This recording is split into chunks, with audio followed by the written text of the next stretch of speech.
प्यारे विद्यार्थियों, good morning. हम बात कर रहे थे नियतिवाद, संभववाद और नवनिश्चयवाद की, अर्थात मानवीय और पर्यावरणीय जो संबंध हैं हम उनकी बात कर रहे थे आपसे। यदि हम मानवीय और पर्यावरणीय संबंधों की चर्चा करें और चर्चा को आगे बढ़ाएं तो हमारे पास में मानवीय और पर्यावरणीय संबंधों का जो हमारे पास में कॉन्सेप्ट आता है, जो कॉन्सेप्ट है हमारे पास में, जो विचारधारा जो लीज में है, वह है, हम अंतिम विचारधारा की ओर आज आगे चलते हैं। जो हमारे पाठ्यक्रम के अनुसार है वह विचारधारा है हमारे पास में नियो डिटर्मिनिज्म, अर्थात नियो एनवायरनमेंट। हम बात करते हैं नवनिश्चयवाद या नव पर्यावरणवाद की, जो इस यूनिट का आखिरी टॉपिक होगा, और इसी के साथ हम फर्स्ट यूनिट को समाप्ति की ओर लेकर के चलेंगे। पिछली कक्षा में हमने बात की थी नियतिवाद की, उसके पहले हमने बात की थी यानी निश्चयवाद की, और जो पिछली कक्षा में हमने आपसे संभववाद की बात की थी, संभववादी विचारधारा की बात की थी। तो जो संभववादी जो विचारधाराएं भी हमारे पास में आई थी, यदि हम उन विचारधाराओं की भी आपके पास में बात करते हैं, तो यदि मुख्य रूप से यदि हम आपसे बात करें तो संभववादी विचारधारा में कुछ खामियां या कुछ दुरुस्तीकरण रहने के कारण से हमारे पास में एक नई विचारधारा आई। उस विचारधारा का जो हमारे पास में नाम आता है वह था नवनियतिवाद, अर्थात अतिशयवादी विचारधाराएं थी दोनों ही, नियतिवादी विचारधारा।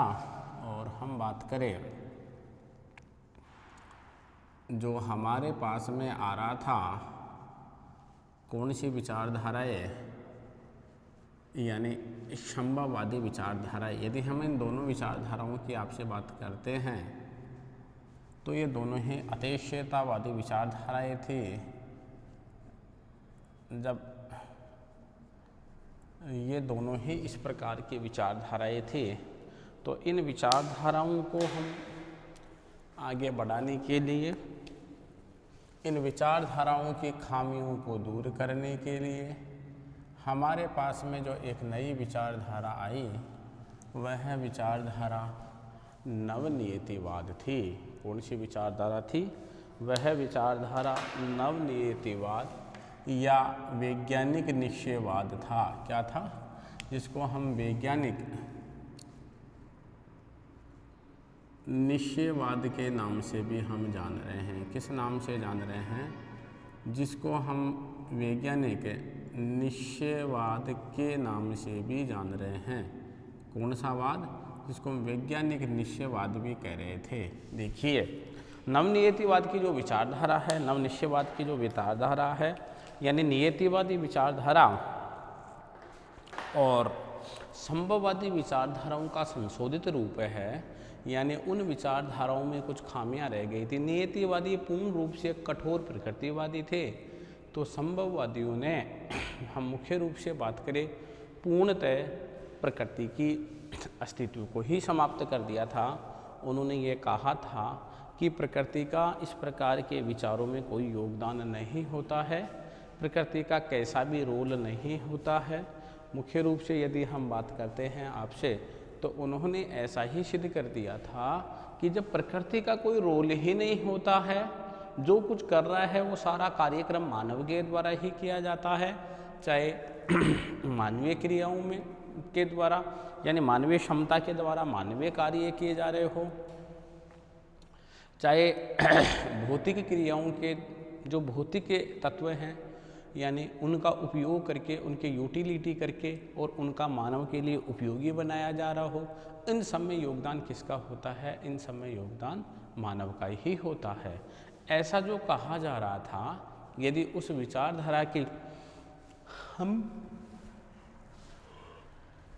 यदि आपसे बात करते हैं तो वह विचारधारा हमारे पास में आती है, यानी संशोधित रूप में, यानी उसका मॉडिफाइड रूप में जो विचारधारा आई, उसी विचारधारा को हमने कौन सी विचारधारा कहा? उसी विचारधारा को हमने नवनियतिवाद के नाम से जाना। अर्थात नवनियतिवाद यानी नियतिवाद निश्चयवादी और संभववादी विचारधाराओं का संशोधित रूप है, यानी वो दोनों ही अतिशयवादी विचारधाराएं थी। अतिशयवादी विचारधाराएं वह विचारधाराएं होती हैं, यानी उन विचारधाराओं की मैं आपसे बात कर रहा हूँ जिनमें परिवर्तन कम होता है और जो एक ही प्रकार के पक्ष को लेकर के चलती हैं, एक ही प्रकार के पक्ष पर बल देती हैं, वह विचारधाराएं अतिशयतावादी विचारधाराओं के नाम से संबोधित की जाती हैं। अर्थात मैं अतिशयतावादी विचारधाराओं की आपसे बात करूं तो यानी हम ये बात करते हैं कि जो परिवर्तन को कम स्वीकार करती हैं, अर्थात ये जो नवनियतिवादी विचारधारा थी, यानी जो ये नवनिश्चयवादी विचारधारा थी, ये व्यवहारिक जगत के अधिक समीप थी। यानी ये जो व्यवहारिक जगत है, व्यवहारिक जगत का मतलब यानी मानव के अधिक समीप थी, क्योंकि मानव ने दोनों विचारधाराओं का अध्ययन किया था। एक तरफ तो अध्ययन किया था नियतिवाद का यानी निश्चयवाद का, और दूसरी तरफ जो अध्ययन किया था वह किया था संभववाद का। उन दोनों विचारधाराओं में जो खामियां थी, उन खामियों को दूर किया गया, और उन खामियों को दूर करने के बाद में जो विचारधारा मानव के सामने आई, जो अधिक व्यवहारिक विचारधारा थी, जो मानव के अधिक समीप थी, जो मानव ने अपने बुद्धि, कौशल, ज्ञान आदि के माध्यम से उस विचारधारा का विकास किया था। इस प्रकार की विचारधारा व्यवहारिक विचारधारा होने के कारण से, मानव के अधिक नज़दीक होने के कारण से, इस प्रकार की विचारधारा को हम व्यवहारिक विचारधारा में शामिल करते हैं। कौन सी विचारधारा में शामिल करते हैं? हम व्यवहारिक विचारधारा में शामिल करते हैं। यानी नवनियतिवादी जो विचारधारा है, वह विचारधारा यानी वैज्ञानिक दृष्टिकोण पर आधारित होने के कारण से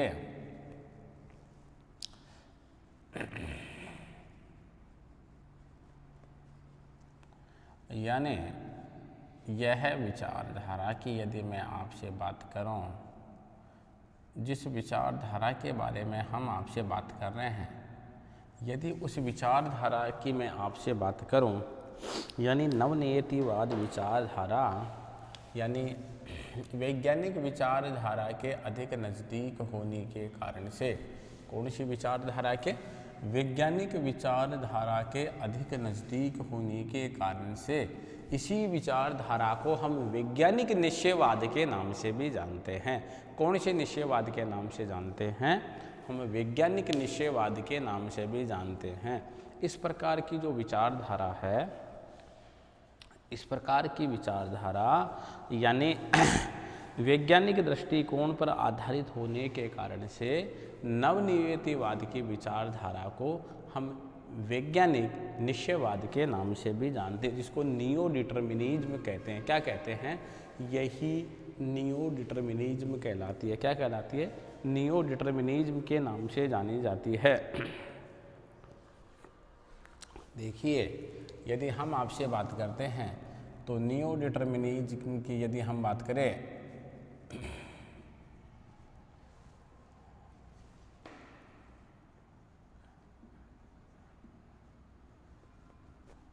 हम नियो डिटर्मिनिज्म की बात करते हैं, नवनिश्चयवाद या नवनियतिवाद की विचारधारा, यही नवनियतिवाद की विचारधारा भी कहलाती है।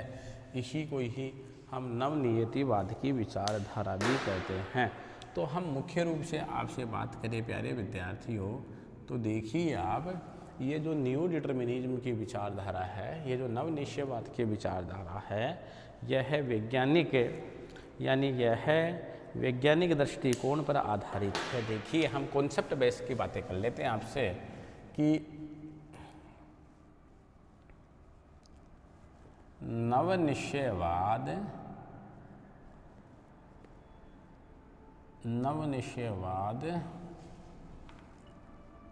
वैज्ञानिक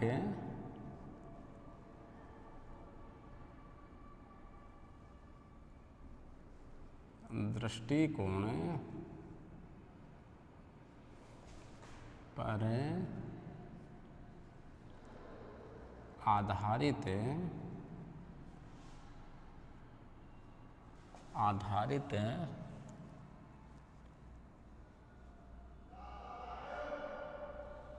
होने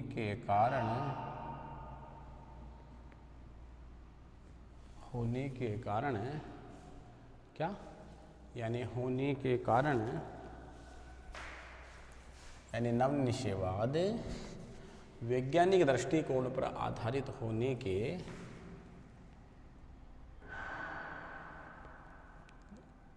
कारण, वैज्ञानिक निश्चयवाद के कारण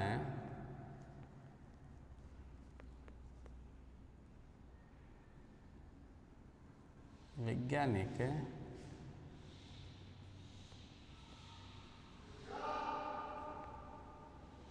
निश्चयवाद, वैज्ञानिक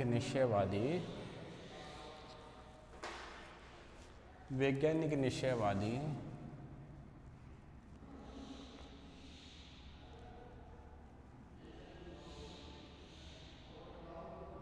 विचारधारा भी कहलाती है। कौन सी विचारधारा कहलाती है?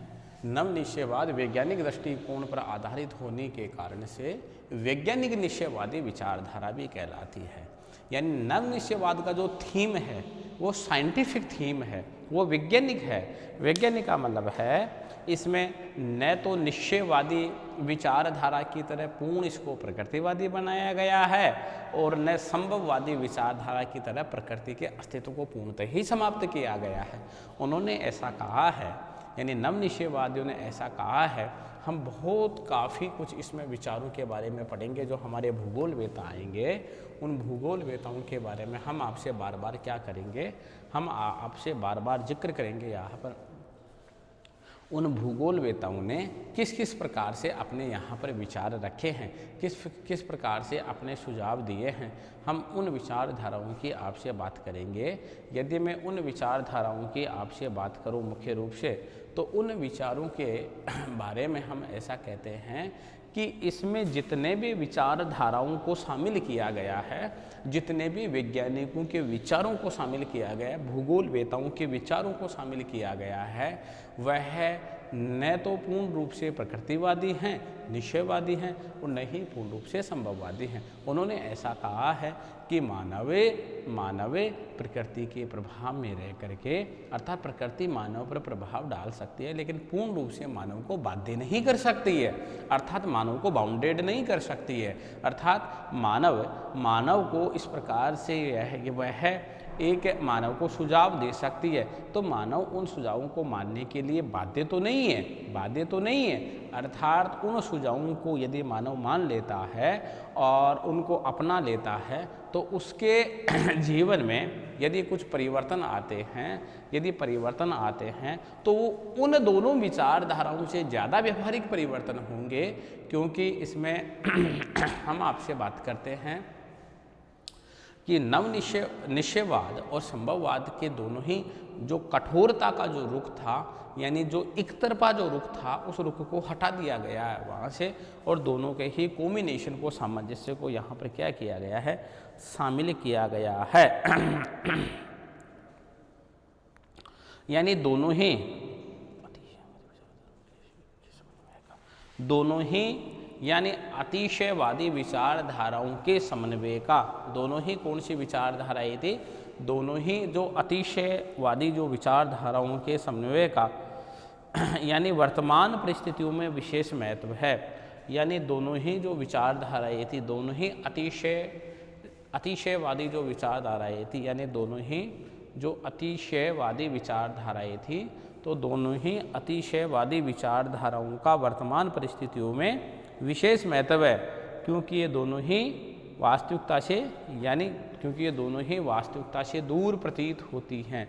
देखिए ये दोनों ही यानी जो अतिशयवादी जो विचारधाराएं हैं, इन वर्तमान परिस्थितियों में इनका महत्व कम हो रहा है, अधिक नहीं है सॉरी, इनका महत्व कम हो रहा है। दोनों ही अतिशयतावादी विचारधाराएं, अतिशयतावादी विचारधाराओं का मीन्स हो गया निश्चयवाद और दूसरी तरफ हो गया संभववाद। वर्तमान परिस्थितियों में इन दोनों ही विचारधाराओं का महत्व कम होता जा रहा है। इनके महत्व के कम होने के पीछे जो प्रमुख हमारे पास में कारण आ रहा है, यदि उस कारण की यदि हम बात करते हैं तो वह कारण हमारे पास में यह आ रहा है, यानी जिस कारण की हम आपसे बात करना चाह रहे हैं वह कारण हमारे पास में यह आ रहा है कि दोनों ही जो विचारधाराएं हैं, दोनों ही यानी जो अतिशयतावादी विचारधाराएं हैं, उनमें समन्वय का अभाव है, उनमें कॉम्बिनेशन नहीं है। यानी मानव और प्रकृति के मध्य दोनों में ही कॉम्बिनेशन नहीं है। यानी एक विचारधारा तो पूर्ण रूप से प्रकृति को ही मानव पर यानी कंट्रोलन का कार्य करवा रही है कि सब कुछ जो करती है वो प्रकृति ही करती है। दूसरी विचारधारा ये कहती है कि प्रकृति ने कुछ किया ही नहीं है, जो कुछ किया है वो सारा मानव ने किया है, अर्थात प्रकृति चल रही तो मानव के इशारों पर चल रही है। तो दोनों ही विचारधाराएं अतिशयतावादी विचारधारा यानी वास्तविकता से काफ़ी दूर प्रतीत होती हैं। यानी निश्चयवादी विचारधारा भी वास्तविकता से दूर प्रतीत होती है, तथा हम इधर से बात करें संभववादी विचारधारा भी यानी वास्तविकता से दूर, रियलिटी से काफ़ी दूर प्रतीत होती है। इन दोनों ही विचारधाराओं में यानी ये जो दोनों ही विचारधाराएं, इनमें मानव के मध्य और इन विचारधाराओं के लिज्म के मध्य यानी मानव के मध्य समन्वय का अभाव है, कॉम्बिनेशन का अभाव है, सामंजस्य का अभाव है। यदि सामंजस्य का या कॉम्बिनेशन का अभाव होने के कारण से यदि हम आपसे बात करें तो इस प्रकार की जो ये विचार हमारे पास में आए हैं, इस प्रकार के जो विचारधाराएं हमारे पास में आई हैं, इन विचारधाराओं के कारण से यदि हम आपसे बात करते हैं, यदि मुख्य रूप से हम आपसे बात करें तो इस प्रकार के विचारधाराओं में ये जो अतिशयतावादी विचारधाराएं इसलिए आई हैं कि इन्होंने एक तरफा रुख को अपनाया है। यानी एक तरफ तो प्रकृति को प्रभावी बता दिया और दूसरी तरफ मानव को प्रभावी बता दिया। इस कारण से ये विचारधाराएं बहुत ज़्यादा व्यवहारिक नहीं हो पाई हैं, नवनियतिवादी विचारधारा के जैसे समान हो पाई है। यानी मानव क्रिया एवं मानव जीवन, यानी एक तरफ तो है मानव क्रिया और दूसरा तरफ है मानव जीवन। यानी मानव क्रिया एवं मानव जीवन, हम किसकी बात कर रहे हैं? मानव क्रिया एवं मानव जीवन की हम आपसे बात कर रहे हैं। यानी मानव क्रिया एवं मानव जीवन पर प्राकृतिक तत्वों का प्रभाव कमोबेश मात्रा में निश्चित रूप से पड़ता है। मानव क्रिया एवं मानव जीवन पर, दोनों पर, यानी एक तो मानव क्रिया और एक मानव क्रिया के साथ साथ एक मानव जीवन पर, यानी दोनों पर ही कमोबेश रूप से, कमोबेश रूप का मतलब होता है कहीं पर अधिक तो किसी पक्ष पर ज़्यादा। यदि हम बात करें आपसे तो हम दोनों की ही बात करते हैं कि मानव जीवन और मानव क्रियाओं पर यानी प्रकृति का प्रभाव कमोबेश रूप से पड़ता है। कमोबेश रूप का मतलब ये हो गया, एक तो मानव का जीवन है और एक मानव के द्वारा की जाने वाली विभिन्न प्रकार के फंक्शन हैं, विभिन्न प्रकार के कार्य हैं, उन दोनों पर ही, मानव जीवन पर और मानव क्रियाओं पर। देखिए मानव जीवन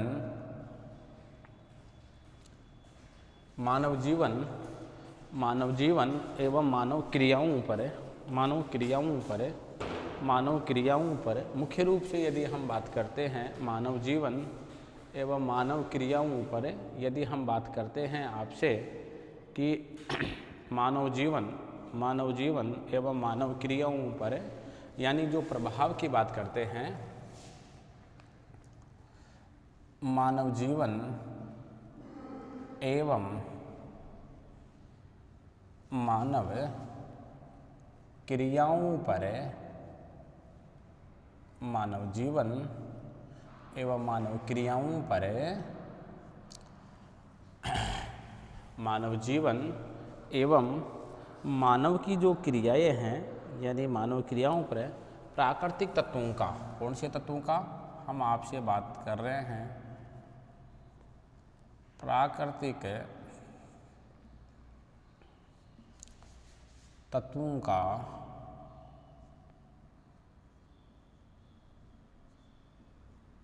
कमोबेश प्रभाव यानी मानव जीवन एवं मानव क्रियाओं पर यानी प्रभाव कमोवेश मात्रा में यानी कमोवेश मात्रा यानी कमोवेश तत्वों यानी प्राकृतिक तत्वों का कमोवेश मात्रा में प्रभाव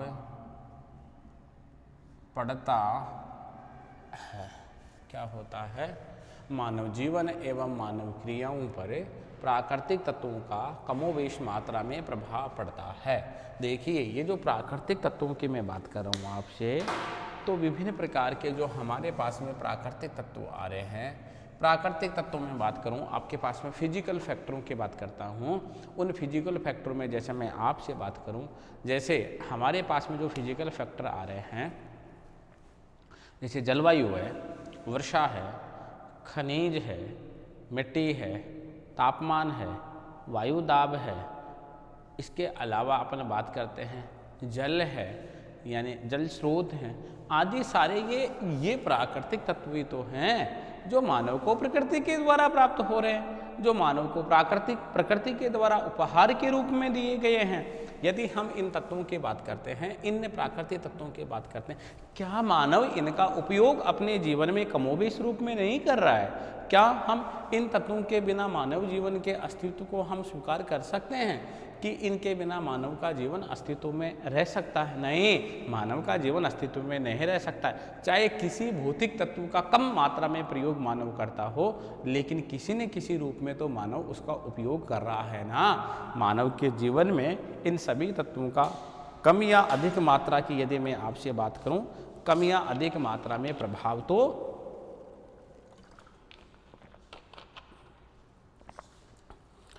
तो पड़ रहा है।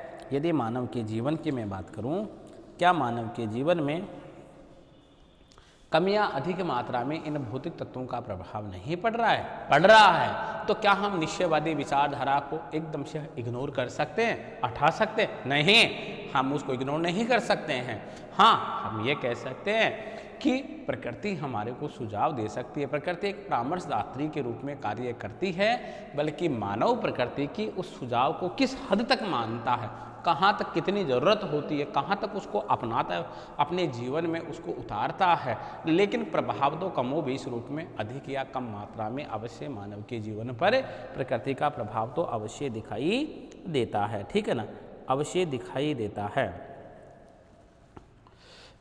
देखिए, यानी यह नियतिवाद की संशोधित विचारधारा है। कौन सी विचारधारा है?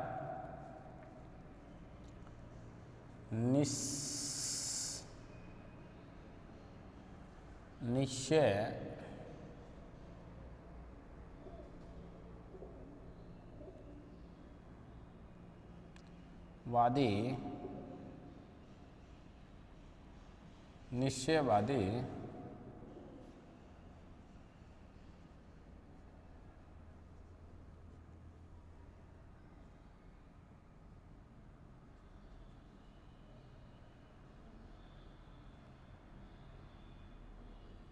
विचारधारा का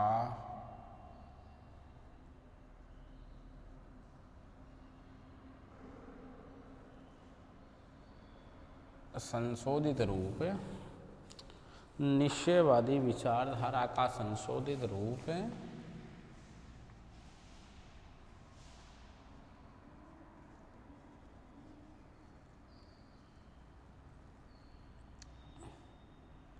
नवनिश्चयवाद,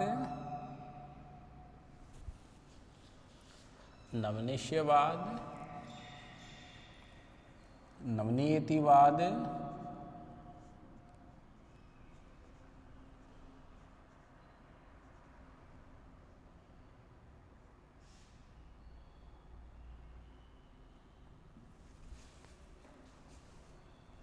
नव पर्यावरणवाद,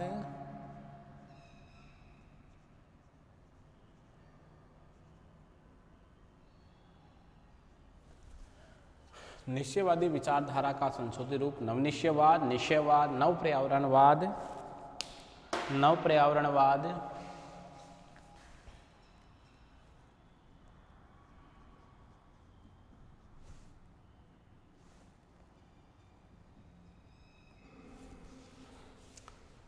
निश्चयवादी विचारधारा का संशोधित रूप नवनिश्चयवाद, निश्चयवाद, नियतिवाद, नवपर्यावरणवाद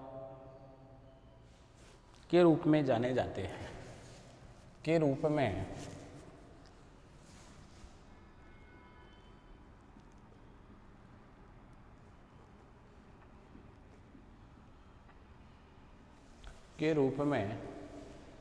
जाने जाते हैं, के रूप में जाने जाते हैं। देखिए आप, निश्चयवादी विचारधारा का जो संशोधित रूप है वो नवनिश्चयवाद आया, नवनीतिवाद आया और नव पर्यावरणवाद के नाम से इस विचारधारा को हम क्या करते हैं, जाना जाते हैं। देखिए यानी नवनियतिवादी जो विचारधारा है, नवनियतिवादी विचारधारा के प्रवर्तक कौन हैं, यानी ग्रिफिथ टेलर महोदय हैं। कौन हैं? यानी जो नवनियतिवादी विचारधारा है, ये नवनियतिवादी जो हमारी विचारधारा है, यानी नव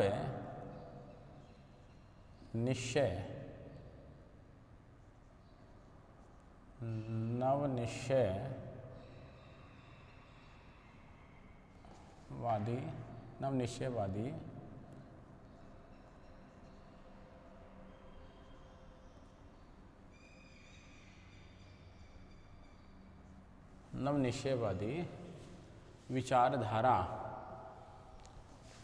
के प्रवर्तक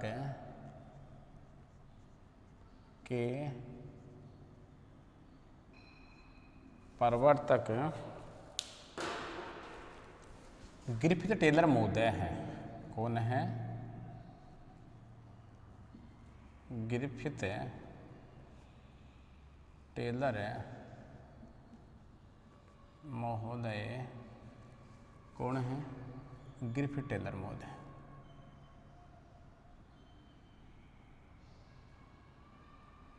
ग्रिफिथ टेलर महोदय हैं। कौन से हैं? ग्रिफिथ टेलर महोदय हैं।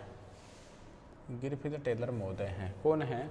यानी नवनियतिवादी विचारधारा के जो प्रतिपादक हैं, नवनियतिवादी विचारधारा के जो प्रवर्तक हैं, जिन्होंने इस विचारधारा को सबसे पहले दिया है, वह अपने पास में जो भूगोलवेता आते हैं, यदि उस भूगोलवेता की यदि हम आपसे बात करते हैं तो वह भूगोलवेता कौन से हैं? वह भूगोलवेता आते हैं ग्रिफिथ टेलर महोदय। कौन से? ग्रिफिथ टेलर महोदय ने इस प्रकार की विचारधारा को दिया है। कौन सी विचारधारा को दिया है?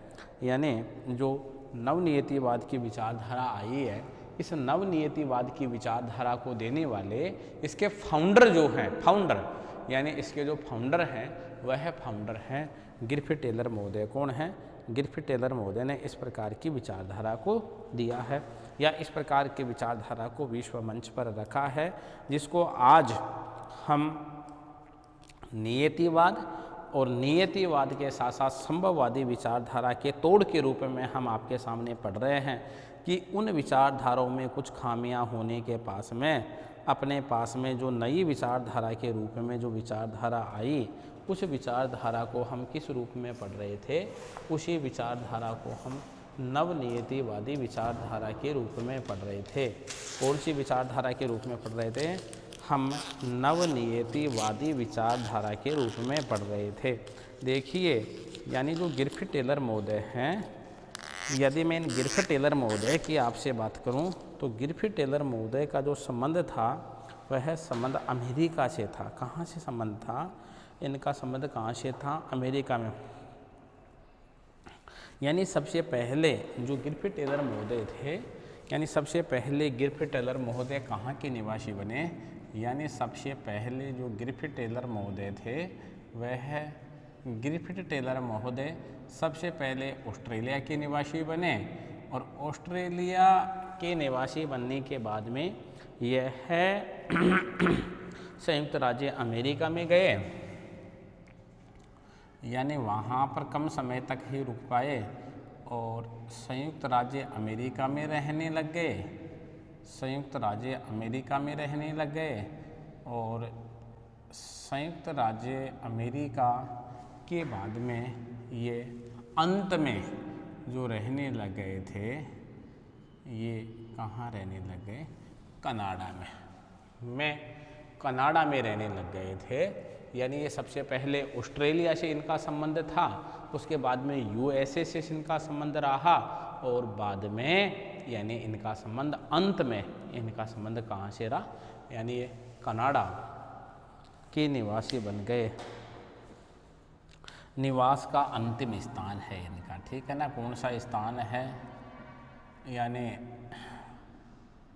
निवास का कौन सा स्थान है? निवास का अंतिम स्थान कौन सा स्थान है? निवास का इनका ये अंतिम स्थान था कनाडा, ठीक है ना। तो हम ये कह सकते हैं कि गिरफिट टेलर महोदय एक कौन से भूगोलवेता थे? गिरफिट टेलर महोदय एक यानी अमेरिकन भूगोलवेता थे। कौन से भूगोलवेता थे?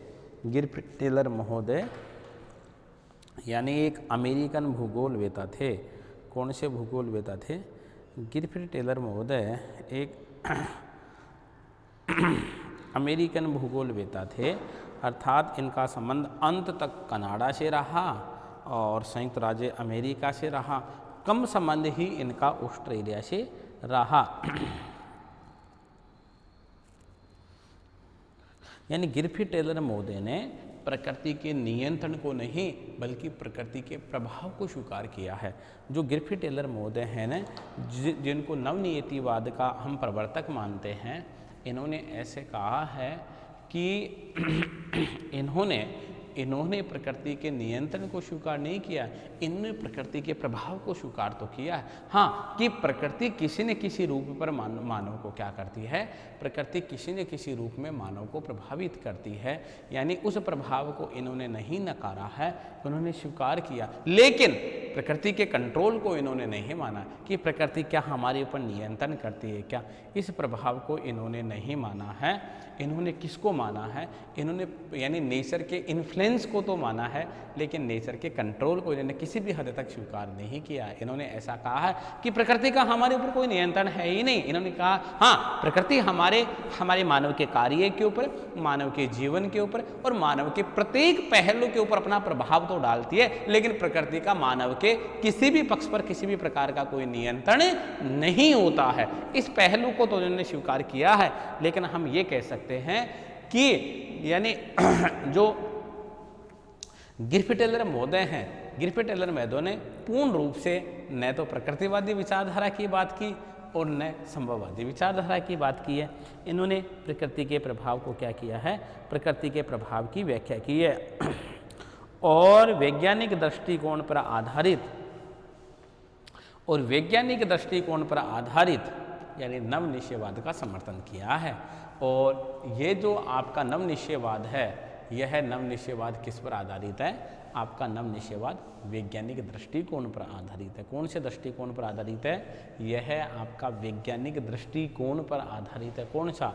यानी हम जिस विचारधारा की आपसे बात कर रहे हैं वह विचारधारा वैज्ञानिक दृष्टिकोण पर आधारित है। कौन से दृष्टिकोण पर आधारित है? यह विचारधारा वैज्ञानिक दृष्टिकोण पर आधारित है। यानी नवनियतिवाद या नवनिश्चयवाद अधिक व्यवहारिक है, मानव के अधिक समीप है। इसका मतलब क्यों है कि जो निश्चयवादी विचारधारा और जो संभववादी विचारधारा की कमियां थी, उन कमियों को इस नवनियतिवादी विचारधारा में दूर कर दिया गया है और दूर करके इस विचारधारा को क्या किया गया है? इस विचारधारा को अप्लाई किया गया है, इसको अधिक व्यवहारिक बनाया गया है। इस कारण से इन्होंने इस प्रकार की व्याख्या की है। यानी गिरफिट टेलर महोदय ने यानी नवनिश्चयवाद को रुको और जाओ, गो एंड स्टॉप डिटर्मिनिज्म के नाम से यानी जाना है या संज्ञा दी है। यानी क्या कहा है? रुको और जाओ नियतिवाद कहा है। देखिए अगला फैक्ट आ रहा है हमारे पास में,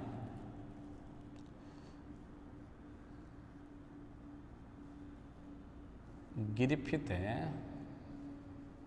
टेलर महोदय ने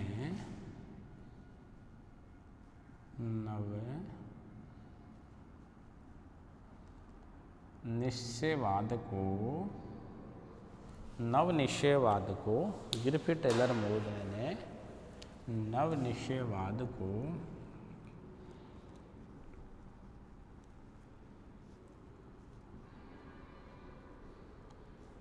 रुको और जाओ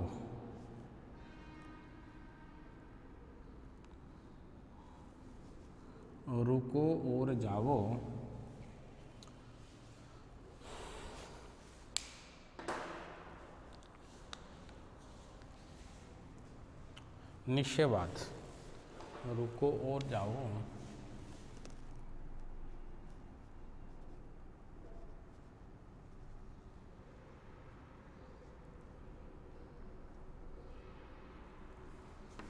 निश्चयवाद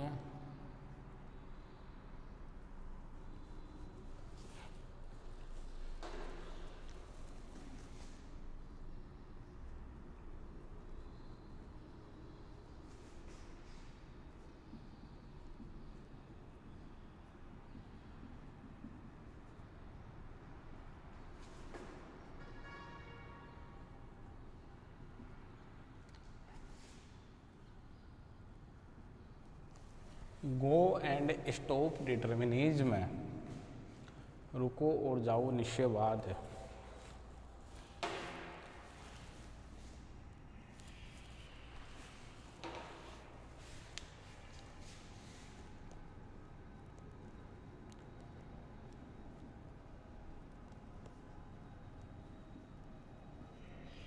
की संज्ञा दी है।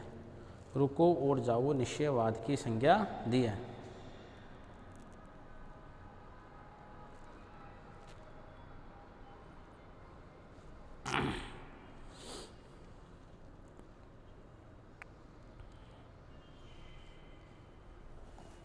देखिए, हम इसको एक बेसिक कॉन्सेप्ट पर लेकर के चलते हैं और बेसिक कॉन्सेप्ट के साथ साथ इनको बहुत अच्छी तरीके से हम व्यवहारिक बना करके ये जो टेलर मोदे हैं, इन टेलर मोदे की विचारधारा को हम यानी व्याख्या करते हैं।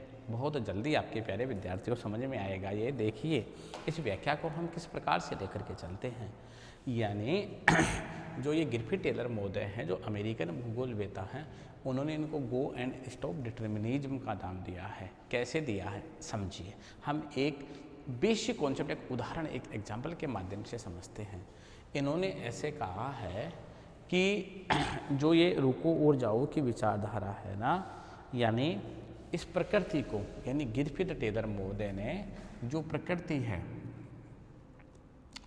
इस प्रकृति को क्या कहा है, इस प्रकृति को ऐसा कहा है कि ये प्रकृति है ना, ये प्रकृति एक चौराहे पर खड़ी पुलिस के समान अपना बर्ताव कर रही है। कौन कर रही है? प्रकृति। प्रकृति चौराहे पर खड़ी एक पुलिस के समान अपना व्यवहार करती है या अपना बर्ताव करती है। प्रकृति यानी एक ट्रैफिक पुलिस का व्यवहार करती है। किसका व्यवहार करती है? यानी प्रकृति ट्रैफिक पुलिस किसका व्यवहार करती है? प्रकृति यानी ट्रैफिक पुलिस का हमारे साथ व्यवहार कर रही है। जब प्रकृति हमारे साथ ट्रैफिक पुलिस का व्यवहार करती है, क्या करती है? ट्रैफिक पुलिस का जब व्यवहार करती है, तो ट्रैफिक पुलिस क्या व्यवहार करती है? ट्रैफिक पुलिस हमारे साथ यह व्यवहार करती है, यदि मैं ट्रैफिक पुलिस की आपसे बात करूं कि ट्रैफिक पुलिस हमारे साथ में क्या करती है, ट्रैफिक पुलिस हमारे पास में यह व्यवहार करती है कि जिस चौराहे पर हम खड़े हैं और जिस गंतव्य पर हमारे को जाना है, जिस गंतव्य पर हमारे को जाना है, उस गंतव्य को हमारे को आगे का रास्ता क्लियर बताती है कि आपको इस साइड में जाना, इस दिशा में जाना, इस डायरेक्शन में जाना है, तो इधर का रास्ता साफ है, आप आगे बढ़िए, आप आगे चलिए, ठीक है ना। और यदि रास्ता साफ नहीं है तो हमारे को कुछ समय के लिए ऐसा कहती है कि आप विराम करिए, कुछ समय यहाँ रुकिए, आप स्टॉप होइए और आप अपनी सूझबूझ का प्रयोग कर रहे। सूझबूझ का प्रयोग करने का मीन्स होता है कि ऐसा कहा है कि प्रकृति एक ट्रैफिक पुलिस की तरह व्यवहार करती है। अब ये कहते हैं कि ट्रैफिक पुलिस का मीन्स ऐसा हो गया कि यानी जिस बत्ती पर, जिस चौराहे पर आप खड़े हो, जिस चौराहे पर हम खड़े हैं, यानी इस चौराहे पर हम खड़े हैं, इस चौराहे पर यदि हमारे को जिस दिशा में आगे जाना है, जिस भी दिशा में हमारे को आगे जाना है और आगे का रास्ता साफ नहीं है, तो ये ऐसा कहती है कि आप कुछ समय के लिए यानी कुछ समय के लिए, यानी ऐसा कहती है कि आप वहाँ पर रुकिए, यानी कुछ समय के लिए आप वहाँ पर रुकिए, आप कुछ समय के लिए वहाँ पर रुके उस चौराहे पर और अपनी सूझबूझ का प्रयोग करें। जिस रास्ते पर आप जाना चाह रहे हो, जिस गंतव्य स्थान पर, आपके गंतव्य स्थान को जाने से नहीं रोक रही है प्रकृति, लेकिन आपको ये आगाह कर रही है कि जिस दिशा में आप आगे बढ़ रहे हो, क्या वो रास्ता साफ है या नहीं है, क्या आप अपने गंतव्य स्थान पर पहुंचेंगे या नहीं पहुंचेंगे। इससे पहले ही आप अपने अस्तित्व को ख़त्म कर लेंगे। तो इन्होंने ऐसे कहा है कि आप जिस चौराहे पर खड़े हो, जिस चौराहे पर आप खड़े हो, जिस दिशा में आपको आगे बढ़ना है, क्या उसका रास्ता आगे साफ है या नहीं है। आप कुछ समय के लिए रुकिए, अपनी सूझबूझ का प्रयोग करिए, उसके बाद में आप आगे बढ़िए, आप अपने गंतव्य स्थान तक पहुंच जाएंगे। और यदि आप इस प्रकार की विचारधारा का प्रयोग नहीं करते हो, आप अपने दाएं बाएं देखिए, कुछ क्षण के लिए आप वहां पर ठहरिए, अर्थात उसी प्रकार ही मानव को भी प्राकृतिक नियमों को या प्राकृतिक कारकों को ध्यान में रख करके, अर्थात मानव को भी प्राकृतिक कारकों को ध्यान में रख करके अपना कार्य करना चाहिए। अर्थात यानी मानव की ये जो कारक हैं, मानव के लिए कारक हैं, ये रुको और जाओ की जो विचारधारा है, उस रुको और विचार यानी जाओ की विचारधारा पर क्या है, रुको और जाओ की विचारधारा पर आधारित हैं। क्यों हैं ये? यदि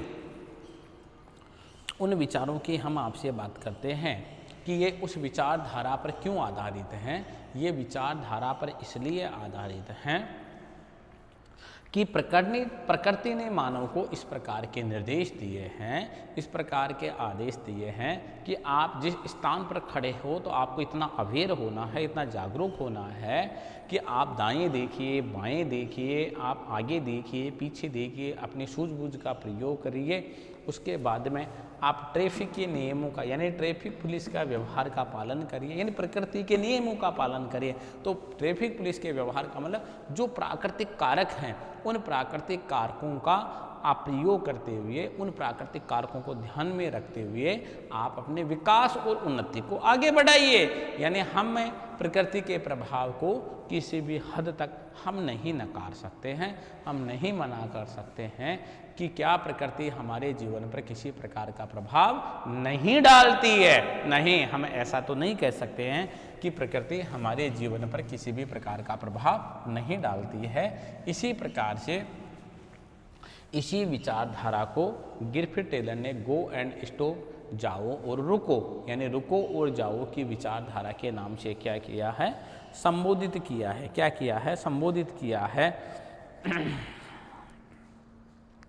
यानी नवनियतिवाद की विचारधारा के अनुसार, यदि हम नवनियतिवाद की विचारधारा की बात करें तो नवनियतिवाद की विचारधारा के अनुसार मानव पर प्रकृति का पूर्ण नियंत्रण नहीं है। क्या नहीं है? यानी प्रकृति का मानव पर पूर्ण नियंत्रण नहीं है। यदि हम आपसे बात करते तो फिर क्या है? यदि जब प्रकृति का मानव पर पूर्ण नियंत्रण नहीं है तो फिर क्या है? तो उसके प्रभाव को हम अस्वीकार नहीं कर सकते हैं। यानी हम नवनियतिवाद विचारधारा की बात करते हैं और नवनियतिवाद विचारधारा के अनुसार यदि हम आपसे बात करते हैं तो हम ऐसा कहना चाह रहे हैं आपको कि नवनियतिवाद की विचारधारा के अनुसार हम प्रकृति के नियंत्रण को, किसको? यदि हम प्रकृति के नियंत्रण की बात करते हैं, हम प्रकृति के नियंत्रण को तो स्वीकार नहीं कर सकते हैं, लेकिन हम प्रकृति के प्रभाव को भी नहीं नकार सकते हैं। मानव जीवन पर किसी न किसी मानव जीवन के किसी न किसी कार्य पर और किसी न किसी क्रिया की हम बात करते हैं तो प्रकृति का प्रभाव मानव पर अवश्य पड़ता है। हम इस प्रभाव को कतई ही नहीं नकार सकते हैं कि प्रकृति मानव के जीवन पर किसी प्रकार का भी प्रभाव डालती है या नहीं डालती है। तो हम ये कहते हैं कि भौतिक कारक मानव के जीवन पर विभिन्न प्रकार के क्या करते हैं, विभिन्न प्रकार के प्रभावों को डालते हैं, विभिन्न प्रकार के प्रभावों को डालने का कार्य करते हैं।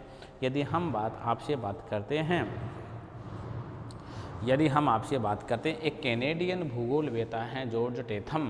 तो जॉर्ज टेथम ने यानी कनाडा के भूगोलवेता हैं, यानी जो कैनेडियन विचारधारा से संबंधित भूगोलवेता हैं, यानी उन्होंने इस नव निश्चयवाद को ही व्यवहारिक निश्चयवाद की संख्या दी है, जिसको प्रिग्मेटिक यानी पॉसिबिलिज्म क्या यानी व्यवहारिक संभववाद कहा है। क्या कहा है, यानी टेथम ने यानी ग्रिफिथ टेलर की इस विचारधारा को यानी ग्रिफिथ टेलर की रुको और ये जाओ जो विचारधारा है, इसी विचारधारा को क्या नाम दिया है, यानी व्यवहारिक संभववाद कहा है। देखिए यानी एक हमारे पास में कैनेडियन भूगोलवेता आ रहे हैं। देखिए हम कैनेडियन भूगोलवेता की बात करें, Canadian भूगोलवेता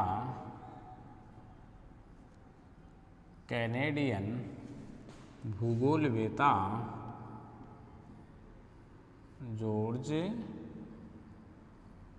टेथम, Canadian भूगोलवेता George टेथम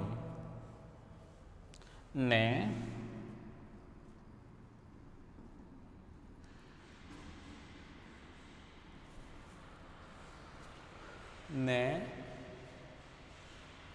Griffith Taylor की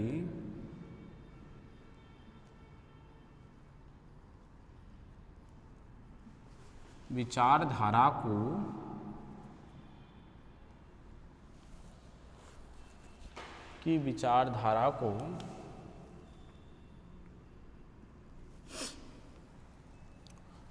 यानी कैनेडियन भूगोलवेता जॉर्ज टेथम ने यानी ग्रिफिथ टेलर की विचारधारा को व्यवहारिक संभववाद, कौन सा संभववाद,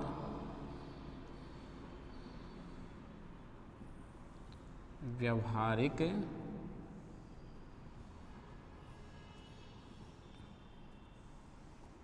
संभववाद।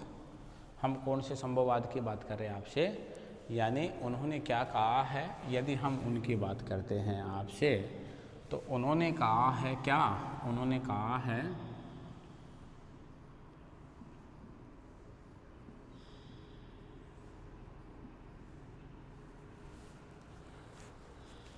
व्यवहारिक संभववाद।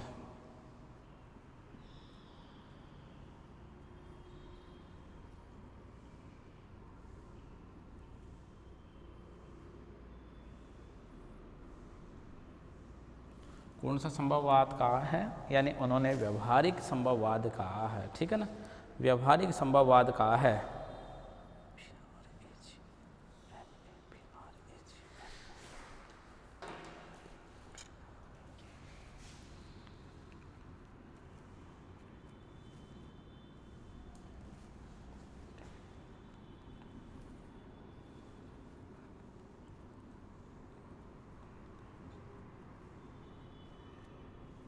यानी प्रिग्मेटिक पॉसिबिलिज्म का नाम दिया है। क्या नाम दिया है, प्रिग्मेटिक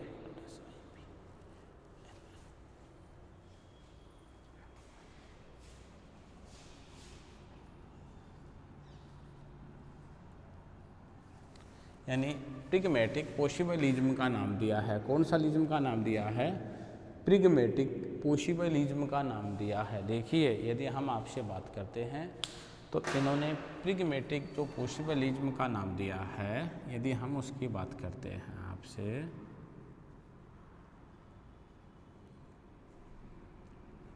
क्या कहा है, प्रिग्मेटिक पॉसिबिलिज्म कहा है। यानी इन्होंने जो कहा है वो कहा है प्रिगमेटिक पॉसिबलिज्म का नाम दिया है। पॉसिबलिज्म की संज्ञा दी है। ठीक है,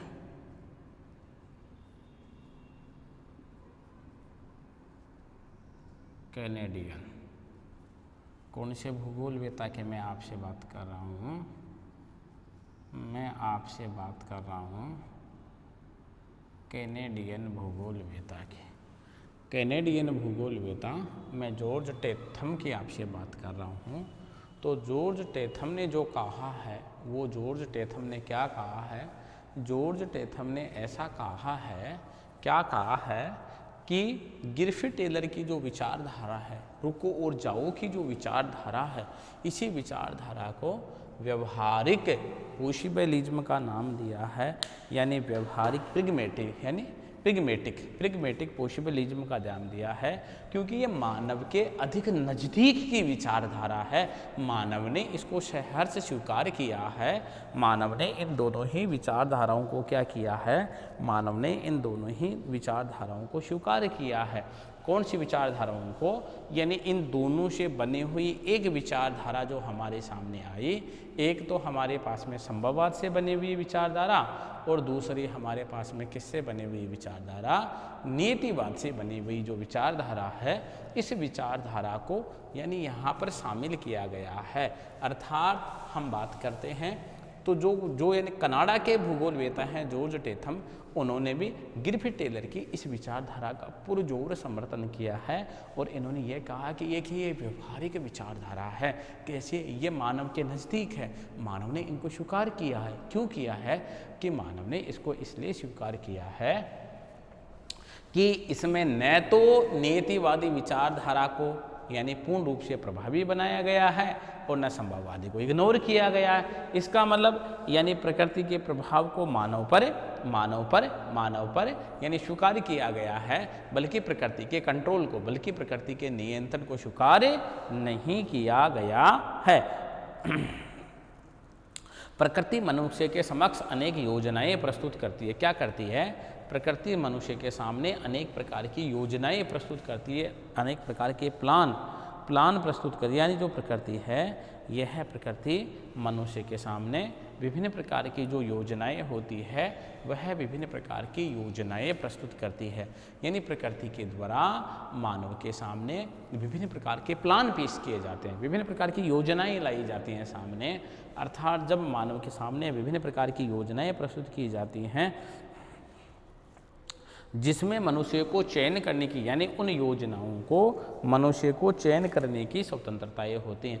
यानी प्रकृति के द्वारा मानव के समक्ष अनेक प्रकार की योजनाएं प्रस्तुत की जाती हैं, जिसमें मानव को चयन करने का अधिकार दिया गया है। मानव को कौन सा अधिकार दिया गया है? मानव को उन योजनाओं में से चयन करने का अधिकार दिया गया है कि मानव कौन कौन सी योजनाओं का क्या कर सकता है? मानव उन योजनाओं का चयन कर सकता है, मानव उन योजनाओं को यानी काम में ले सकता है। ऐसी कौन सी योजनाएं हैं जो मानव के विकास के लिए क्या होती हैं? मानव के विकास के लिए अति आवश्यक होती हैं।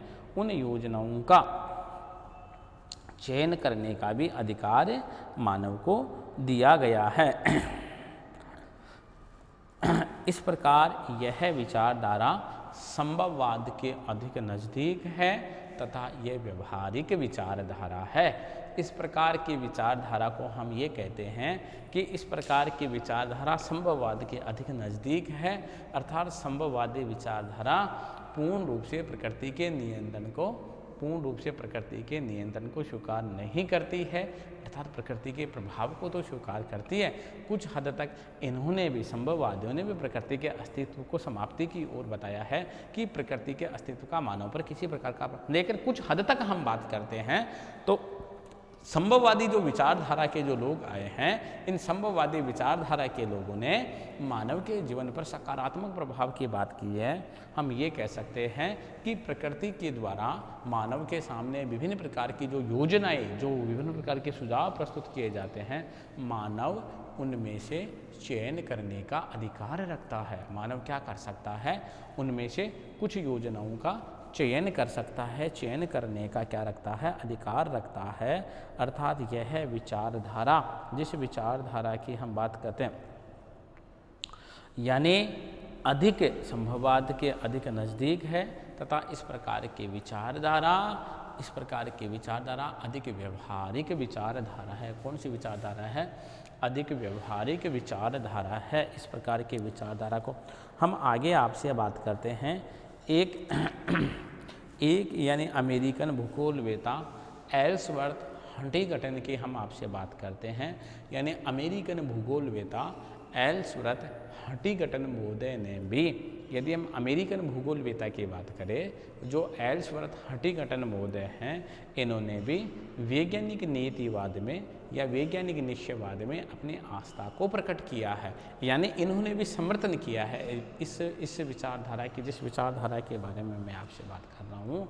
यानी इन्होंने भी क्या किया है, इस विचारधारा को स्वीकार करने का क्या किया है, इस विचारधारा को स्वीकार करने का कार्य किया। किन्होंने किया है, यानी अमेरिकन भूगोलवेता। मैं किसकी बात कर रहा हूँ, मैं आपसे बात कर रहा हूँ अमेरिकन भूगोलवेता। तो अमेरिकन भूगोलवेता कौन है, हमारे पास में अमेरिकन भूगोलवेता आते हैं कौन, अमेरिकन भूगोलवेता एल्सवर्थ हंटिंगटन महोदय। इन्होंने भी नवनियतिवाद में अपनी आस्था प्रकट की है। अर्थात आस्था प्रकट करने का मीन्स होता है कि इन्होंने भी नवनियतिवाद की जो विचारधारा है, उस नवनियतिवाद की विचारधारा का समर्थन किया है। अर्थात इन्होंने भी इसका पुरजोर समर्थन किया है। यानी एल्सवर्थ हंटिंगटन महोदय प्राकृतिक तत्वों में जलवायु को सर्वाधिक महत्वपूर्ण कारक मानते थे।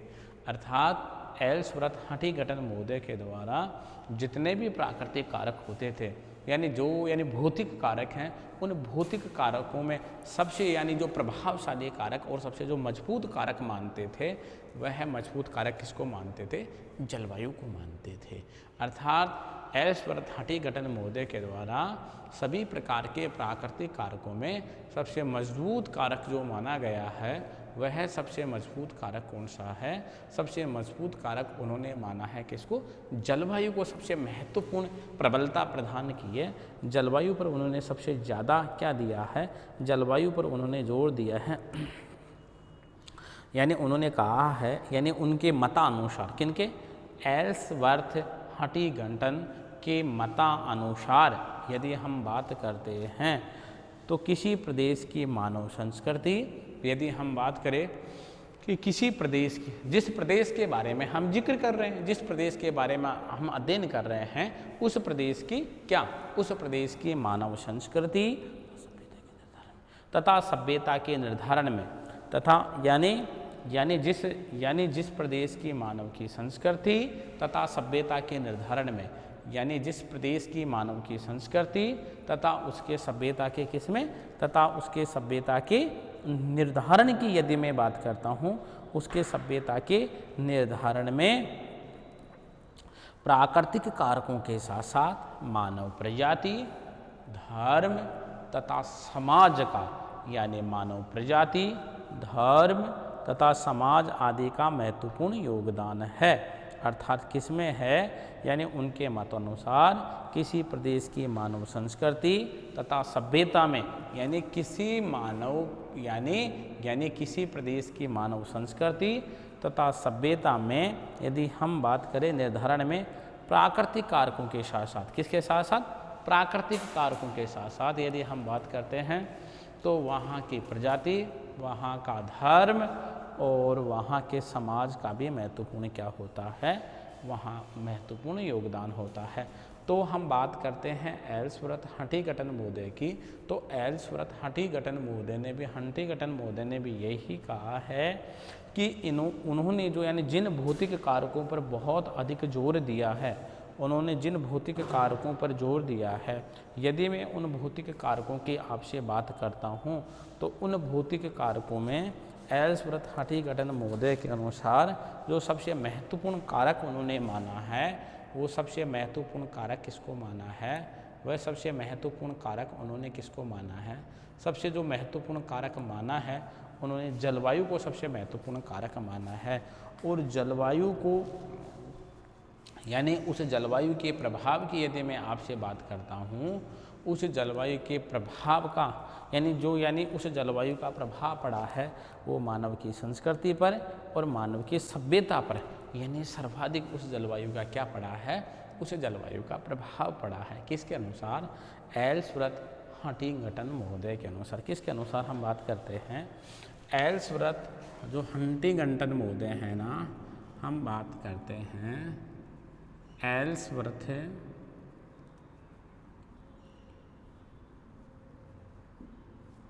हंटिंगटन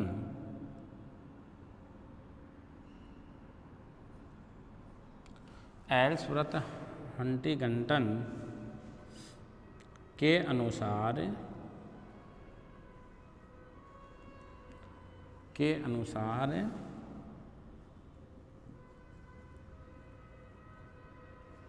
भौतिक कारकों में, यानी आप इसको प्राकृतिक उन्हीं की शब्दावली की बात कर लेते हैं हम तो, हंटिंगटन महोदय के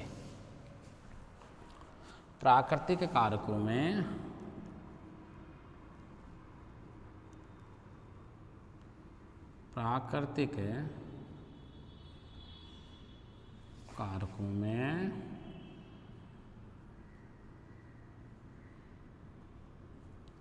सर्वाधिक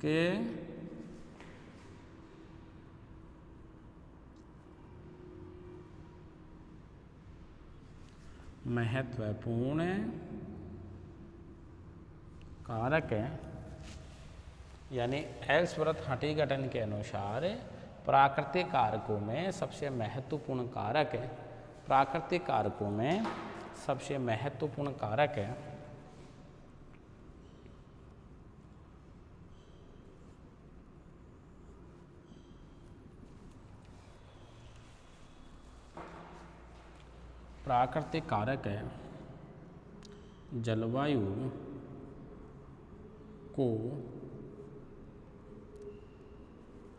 जलवायु को माना है। किसको माना है?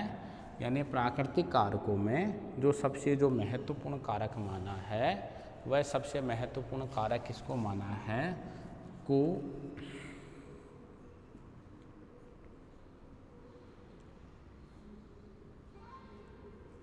को माना है। यानी जलवायु को सबसे महत्वपूर्ण कारकों में क्या किया है? जलवायु को सबसे महत्वपूर्ण कारकों में शामिल किया है। किसको शामिल किया है? जलवायु को सबसे महत्वपूर्ण कारकों में शामिल किया है। ठीक है ना? यानी जो जलवायु है ना, यह जलवायु सबसे महत्वपूर्ण कारकों में शामिल है। ठीक है ना? यानी उन्होंने ये कहा है कि जितने भी सारे प्राकृतिक कारक हैं, यदि उन कारकों में यानी हम सबसे महत्वपूर्ण कारक की आपसे बात करते हैं तो सबसे महत्वपूर्ण कारक कौन सा होगा? सबसे महत्वपूर्ण जो कारक हमारे पास में आ रहा है वो सबसे महत्वपूर्ण कारक होगा क्या? सबसे महत्वपूर्ण कारक होगा जलवायु। जलवायु को उन्होंने सबसे महत्वपूर्ण कारकों के रूप में स्वीकार किया है और उन्होंने ऐसे कहा है कि किसी प्रदेश की मानव संस्कृति तथा सभ्यता को यानी किसी प्रदेश की मानव संस्कृति तथा सभ्यता को निर्धारण करने में प्राकृतिक कारकों के साथ साथ प्रजाति, मानव समाज तथा धर्म का भी योगदान होता है। तो उन्होंने प्राकृतिक कारकों को ही महत्वपूर्ण नहीं माना है, उन्होंने मानवीय कारकों को भी क्या माना है?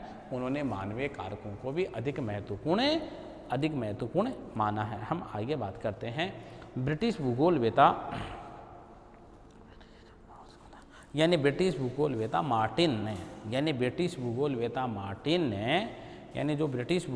मार्टिन हैं, उन्होंने क्या किया है? उन्होंने वैज्ञानिक निश्चयवाद को आवश्यक बताया है। इसी को तो ही हम वैज्ञानिक निश्चयवाद भी तो कह रहे हैं ना, ये भी तो वैज्ञानिक निश्चयवाद के नाम से जाना जाता है ना। देखिए ना, वैज्ञानिक निश्चयवाद हमने सबसे ऊपरी पर लिखा, यानी जो ब्रिटिश भूगोलवेता हैं कौन? यानी जो ब्रिटिश भूगोलवेता यानी जो हमारे पास में मार्टिन आ रहे हैं, मार्टिन ने तो ये कहा है कि वैज्ञानिक जो निश्चयवाद है ना, यानी वैज्ञानिक निश्चयवाद की हम आपसे बात कर रहे हैं, यह है वैज्ञानिक निश्चयवाद क्या है? आवश्यक है। क्या है?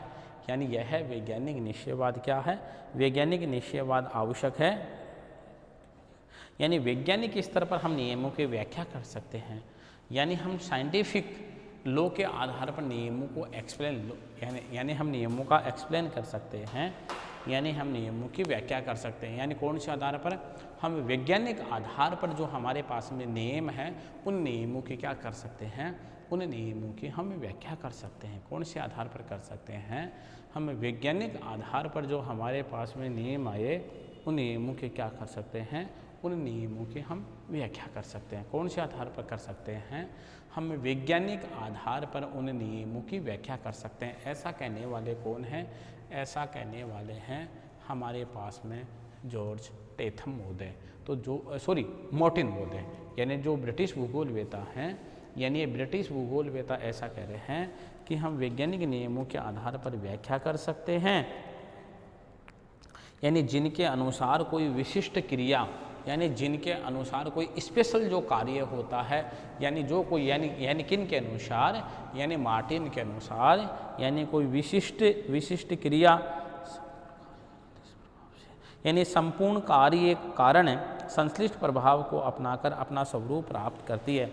यानी कोई भी क्रिया होती है वह संपूर्ण कौन से प्रभाव को? वह संपूर्ण संश्लिष्ट प्रभाव को अपना करके, संपूर्णता को अपना करके ही अपने कार्य के प्रभाव को समाप्त करती है, अर्थात संश्लिष्टता का वो गुण अपनाती है। संश्लिष्टता के गुण की यदि हम आपसे बात करते हैं कि उस तत्व की विशेषताएं और उस तत्व की यानी क्रिटिसिज्म, आलोचनाएं दोनों को ही शामिल करते हैं। यानी किसी भी हम तत्व को उसमें शामिल करेंगे तो उस तत्व के हम एक फैक्टर को शामिल नहीं करेंगे, हम उस तत्व के दोनों ही फैक्टरों को शामिल करेंगे।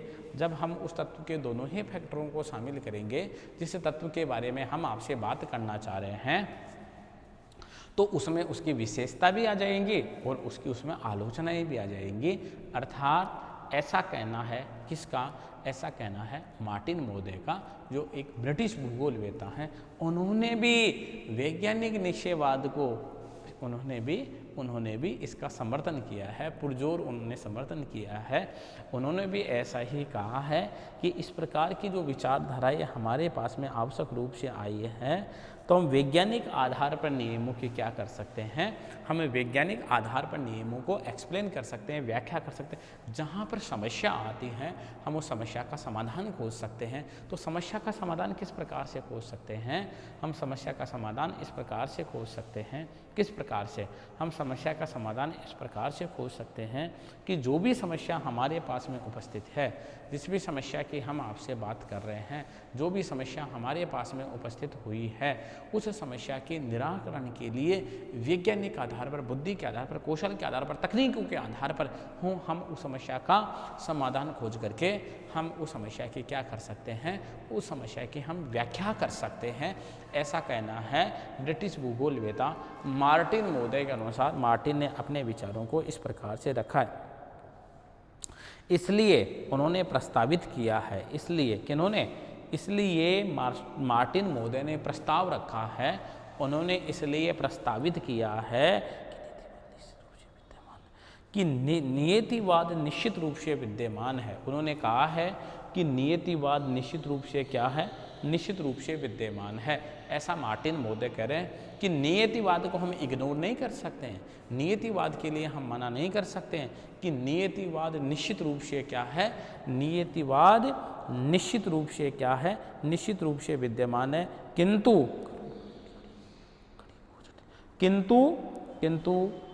कारण, यानी किंतु कारण, नियतिवाद के कारण और प्रभाव की कड़ी बहुत जटिल है, बहुत जटिल है।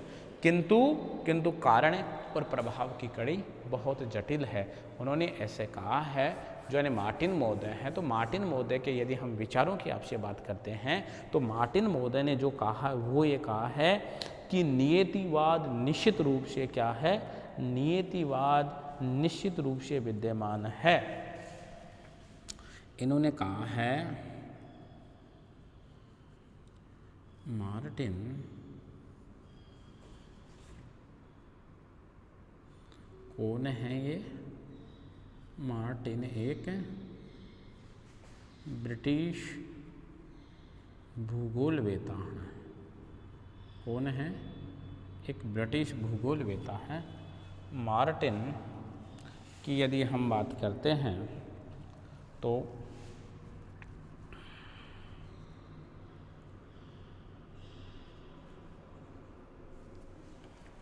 मार्टिन ने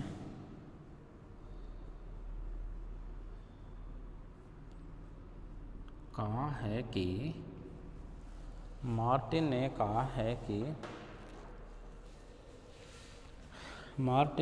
है कि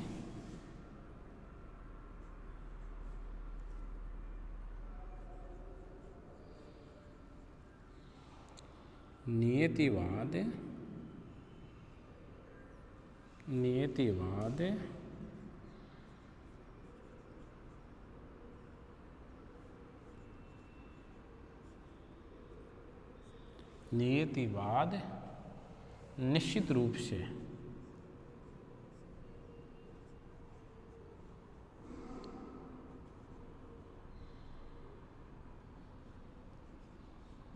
उपलब्ध है, यानी नियतिवाद निश्चित रूप से क्या है? नियतिवाद यानी नियतिवाद निश्चित रूप से क्या है? निश्चित रूप से क्या है? यानी निश्चित रूप से उपलब्ध है। क्या है? निश्चित रूप से, यानी नियतिवाद निश्चित रूप से विद्यमान है, निश्चित रूप से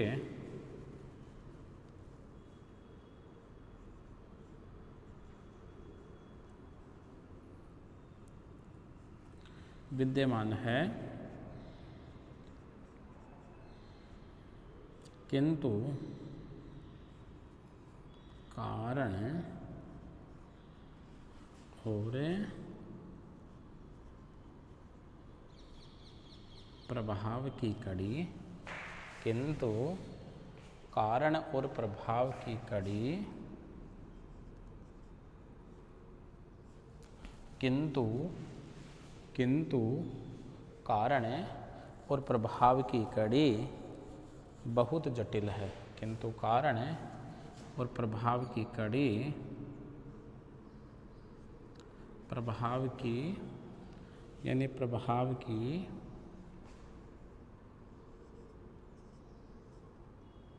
कड़ी बहुत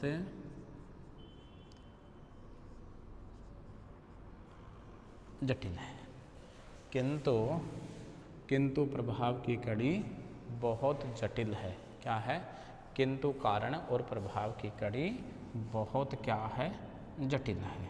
देखिए, ये किसका कहना है? ये कहना है हमारे पास में किसका? यह कहना है हमारे पास में यानी मार्टिन महोदय का कि नियतिवाद निश्चित रूप से विद्यमान है, किंतु कारण और प्रभाव की कड़ी क्या है? किंतु कारण और जो प्रभाव की कड़ी है वो कारण और प्रभाव की कड़ी क्या है? यानी बहुत जटिल है, बहुत कठोर है। क्यों है? क्योंकि प्रकृतिवादियों ने पूर्ण रूप से प्रकृति की किसको स्वीकार किया है? क्योंकि प्रकृतिवादियों ने पूर्ण रूप से प्रकृति की निश्चितता को स्वीकार किया है। किसको स्वीकार किया है? क्योंकि प्रकृतिवादियों ने प्रकृति की पूर्ण रूप से निश्चितता को स्वीकार करने का प्रयास किया है। उन्होंने ऐसा कहा है कि पूर्ण रूप से ये जो प्रकृति है ना, यह पूर्ण रूप से ये प्राकृतिक कारक ही प्रभावी हैं, लेकिन मानव तो क्या है? लेकिन मानव तो गौण है। मानव तो मात्र इस उपलब्ध यानी ये जो भौतिक कारकों का प्लेटफॉर्म है, यानी यहाँ पर उनका उपयोग करने वाला उपभोग करता है, बल्कि जैसा प्रकृति चाहती है वैसा ही मानव सब कुछ अपने कार्यों को क्या करेगा, सब कुछ अपने कार्यों को संपादित करने का प्रयास करेगा। यानी अमेरिकन भूगोलवेता में कार्ल सावर महोदय की बात करूं, जो अमेरिकन भूगोलवेता हैं कार्ल सावर महोदय, उन कार्ल सावर महोदय ने भी नवनियतिवाद का समर्थन किया है, वैज्ञानिक निश्चयवाद का समर्थन किया है और उन्होंने संशोधित नियतिवाद को अपनाया है। कार्ल सावर महोदय ने भी संशोधित नियतिवाद को अपनाया है। कौन से नियतिवाद को अपनाया है? कार्ल सावर महोदय ने भी संशोधित नियतिवाद को अपनाया है। संशोधित यदि मैं नियतिवाद की आपसे प्यारे विद्यार्थियों में आपसे बात करता हूँ कि यानी कार्ल सावर महोदय ने प्रकृति और प्रकृति के समायोजन पर बल दिया है। यानी कार्ल सावर महोदय ने जो बल दिया है, यदि मैं उस बल की बात करता हूँ, मनुष्य और प्रकृति के मध्य समायोजन पर बल दिया है। कार्ल सावर महोदय ने भी नवनियतिवाद की समर्थन का क्या किया है, नवनियतिवाद के विचारधारा का, यानी नवनियतिवाद की विचारधारा का समर्थन किया है और उन्होंने मानव और प्रकृति के मध्य जो समायोजन है, यानी मानव और प्रकृति के मध्य का जो समायोजन है, उस समायोजन को क्या किया है, उस समायोजन को अपनाया है।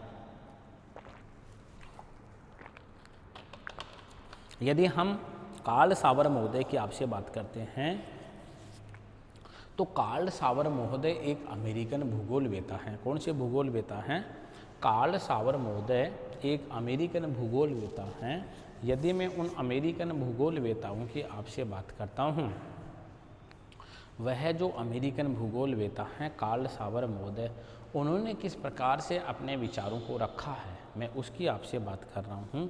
तो कार्ल सावर महोदय ने जो अपने विचारों को रखा है, जिन विचारों को अपने पास में रखा है, मैं उन विचारों की यदि आपसे बात करूं तो उन्होंने ऐसा कहा है, कार्ल सावर महोदय ने ऐसा कहा है कि मुख्य रूप से यदि हम आपसे बात करते हैं कि मानव के मध्य और मानव के साथ साथ प्रकृति के मध्य क्या पाया जाता है, समायोजन पाया जाता है। यानी एक तो मानव और मानव के साथ साथ किसके मध्य, प्रकृति के मध्य आपस में क्या पाया जाता है, समायोजन पाया जाता है। तो उन्होंने भी प्रकृति के समायोजन को और मानव के समायोजन को स्वीकार किया है। अर्थात उन्होंने भी पूर्ण रूप से नियतिवाद का समर्थन नहीं किया, पूर्ण रूप से संभववाद का समर्थन नहीं किया। उन्होंने भी ऐसा ही कहा है, कार्ल सावर महोदय ने भी ऐसा ही कहा है कि प्रकृति के मध्य और मानव के मध्य आपस में क्या पाया जाता है, आपस में समायोजन पाया जाता है, आपस में कॉम्बिनेशन पाया जाता है। यदि आपस में मैं समायोजन की बात करूं, आपस में तालमेल की बात करूं, तभी ही तो मानव अपने विकास की गति को आगे बढ़ा सकता है ना। यदि मानव अकेला यदि इस प्रकार के कार्यक्रम को आगे बढ़ाता है, इस प्रकार के कार्यों को आगे बढ़ाता है, तो मानव इस प्रकार की गतिविधियों को अकेला आगे नहीं बढ़ा सकता है, क्योंकि प्रकृति का सहयोग उसको अवश्य चाहिए। क्योंकि भौतिक कारकों के बिना मानव का किसी प्रकार के कार्य का संपादन नहीं हो सकता है, निश्चित रूप से नहीं हो सकता है। इस कारण से हम कार्ल सावर महोदय ने भी इस प्रकार के विचारों को क्या किया है, इस प्रकार के विचारों को रखा है। यानी ब्रिटिश भूगोलवेता हर्बर्टसन ने भी, यानी ब्रिटिश भूगोलवेता थे, ब्रिटिश भूगोलवेता हर्बर्टसन भी नवनियतिवाद के समर्थक थे। यानी जो ब्रिटिश भूगोलवेता हैं कौन, हर्बर्टसन, यानी ब्रिटिश भूगोलवेता हर्बर्टसन भी किसके समर्थक थे, यानी ब्रिटिश भूगोलवेता हर्बर्टसन भी नवनियतिवाद के समर्थक थे। किसके समर्थक थे, नवनियतिवाद के समर्थक थे। यदि हम आपसे बात करते हैं, यानी जो नवनियतिवाद के जो समर्थक थे, यदि उन नवनियतिवाद के समर्थकों की यदि हम आपसे बात करते हैं, तो नवनियतिवाद के समर्थकों में हम आपसे बात करते हैं कार्ल सावर महोदय की। किसकी बात करते हैं हम, कार्ल सावर महोदय की के साथ साथ हम बात करें, यदि हम हर्बर्टसन पर आ जाते हैं, यदि हम हर्बर्टसन महोदय की बात करें जो एक ब्रिटिश भूगोलवेता हैं, यानी एक जो ब्रिटिश विचारधारा के भूगोलवेता थे, उन्होंने भी किसका समर्थन किया है, उन्होंने नवनिश्चयवाद, नवनियतिवाद, वैज्ञानिक निश्चयवाद और हम किसकी बात करें, प्रिग्मेटिक पॉसिबिलिज्म की बात करते हैं, उन्होंने भी इसका समर्थन किया है। उन्होंने कहा है कि उन्होंने वनस्पतियों को प्रमुख निर्धारक मानते हुए, उन्होंने किसको निर्धारक माना है, यानी उन्होंने वनस्पतियों को प्रमुख निर्धारक माना है। किन्होंने, यानी हर्बर्टसन ने, जो यानी एक ब्रिटिश भूगोलवेता थे, उन्होंने वनस्पतियों को प्रमुख निर्धारक माना है। और वनस्पतियों को यानी प्राकृतिक वनस्पति को प्रमुख निर्धारक मानती है विश्व को प्राकृतिक प्रदेशों में विभक्त किया है। किस में विभक्त किया है? विश्व को उन्होंने प्राकृतिक प्रदेशों में विभक्त करने का कार्य किया है। किन्होंने? हर्बर्टसन मोद। तो प्राकृतिक प्रदेशों में बांटा है तो प्राकृतिक तत्वों को उन्होंने शामिल किया है ना, प्राकृतिक तत्वों को उन्होंने इग्नोर नहीं किया है ना। उन्होंने कब कहा है कि प्रकृति का प्रभाव मानव के जीवन पर नहीं पड़ता? उन्होंने ऐसा तो कहा है कि साहब प्राकृतिक जो यानी प्राकृतिक वनस्पति उसको बेस कौन दे रहा है? प्रकृति तो दे रही है ना। उसको भोजन है, उसको पोषण है, उसको सुरक्षा है, उसको वृद्धि है, ये सारे प्रकृति के द्वारा ही तो प्रदान किए जा रहे हैं ना। जब उसको प्रकृति के द्वारा इस प्रकार के तत्व प्रदान किए जा रहे हैं, इस प्रकार का प्लेटफॉर्म उसको उपलब्ध करवाया जा रहा है, तो क्या प्रकृति के प्रभाव को हम उस वनस्पति के प्रभाव से हटा सकते हैं? नहीं, हम उस प्रकृति के प्रभाव को यानी उस प्रकृति का प्रभाव उस वनस्पति के यानी कि हर एक प्रयास तक, उसके वृद्धि तक, उसके विकास तक, उसकी सुरक्षा तक और उसके अंतिम चरण तक, उसके अंतिम पीक तक भी हम प्रकृति के प्रभाव को नहीं हटा सकते हैं। आगे हर्बर्टसन ने बताया कि किसी प्राकृतिक प्रदेश में, किसमें, यानी किसी प्राकृतिक प्रदेश में केवल प्राकृतिक तत्वों का ही नहीं, यानी किसी प्राकृतिक प्रदेश में, कोई भी प्राकृतिक प्रदेश हो सकता है, कोई कृषि प्रदेश यानी कोई कृषि प्रदेश हो सकता है, वनस्पति प्रदेश हो सकता है, जलवायु प्रदेश हो सकता है, कोई भी प्राकृतिक प्रदेश हो सकता है कि किसी भी प्राकृतिक प्रदेश में, चाहे वो किसी भी प्रकार का प्राकृतिक प्रदेश, किसी भी प्राकृतिक प्रदेश में प्राकृतिक तत्वों की नहीं बल्कि मानवीय तत्वों की भी समानता पाई जाती है। किसी भी प्राकृतिक प्रदेश में, यदि हम किसी भी प्राकृतिक प्रदेश की आपसे बात करें तो किसी भी प्राकृतिक प्रदेश में प्राकृतिक तत्वों की ही नहीं बल्कि मानवीय तत्वों की भी क्या पाई जाती है, बल्कि मानवीय तत्वों की भी समानता पाई जाती है। उन्होंने ऐसा कहा है कि प्राकृतिक प्रदेशों में हम किसको शामिल कर सकते हैं? हम प्राकृतिक प्रदेशों में कृषि प्रदेश को भी शामिल कर सकते हैं। किसको शामिल कर सकते हैं? हम एक कृषि प्रदेश को शामिल कर सकते हैं प्राकृतिक प्रदेशों में। देखिए, हम एक कृषि प्रदेश को शामिल कर सकते हैं, यानी हम एक कृषि प्रदेश को भी उसमें क्या कर सकते हैं, हम उसमें शामिल कर सकते हैं। हम एक खनिज प्रदेश को उसमें शामिल कर सकते हैं, यानी खनिज प्रदेश को उसमें हम शामिल कर सकते हैं। एक हम वहाँ पर वनस्पति प्रदेश को वहाँ पर शामिल कर सकते हैं। यानी ये सारे कौन से प्रदेश हैं? ये सारे हमारे पास में कौन से प्रदेश आ गए? ये सारे हमारे पास में प्राकृतिक प्रदेश आ रहे हैं। कौन से प्रदेश आ रहे हैं? ये सारे हमारे पास में कौन से प्रदेश आए? ये सारे हमारे पास में प्राकृतिक प्रदेश आ रहे हैं। कौन से प्रदेश आ रहे हैं? ये सारे हमारे पास में प्राकृतिक प्रदेश आ रहे हैं। जब मैं इन प्राकृतिक प्रदेशों की आपसे बात कर रहा हूँ, यानी इन प्राकृतिक प्रदेशों की जब मैं आपसे बात कर रहा हूँ, तो ये जो हमारे पास में प्राकृतिक प्रदेश आए हैं, कौन से प्रदेश आए हैं? ये जो हमारे पास में प्राकृतिक प्रदेश आए हैं, इन प्राकृतिक प्रदेशों पर मानवीय प्रदेशों की समानता पाई जाती है। अर्थात मानवीय प्रदेशों की, यानी दूसरी तरफ यदि हम आपसे बात करते हैं तो दूसरी तरफ की यदि हम आपसे बात करें तो मानवीय प्रदेशों की समानता कैसे पाई जाती है वो देखिए आप। यानी मानवीय प्रदेश, यानी मानवीय प्रदेशों की समानता कैसे पाई जाती है?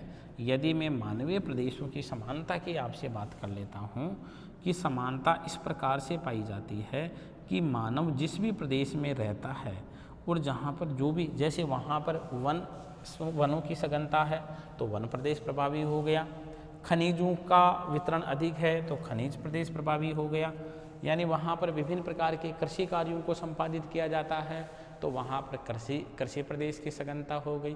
यानी जिस स्थान विशेष पर मानव का निवास स्थान है उस स्थान पर मानव वहाँ पर किस प्रकार से प्रभावी है, किस प्रकार से अपना प्रभाव रखता है, उस प्रभाव की मैं आपसे बात कर रहा हूँ।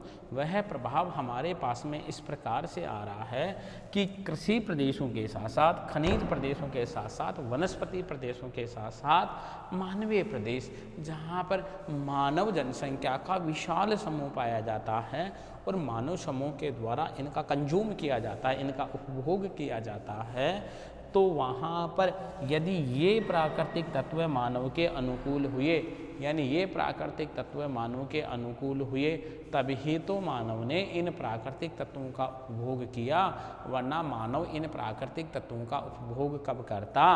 अर्थात इन दोनों के मध्य, प्राकृतिक तत्वों के मध्य और मानवीय तत्वों के मध्य क्या पाई जाती है, मानवीय तत्वों के मध्य यानी समानता पाई जाती है। ठीक है ना, मानवीय तत्वों के मध्य समानता पाई जाती है।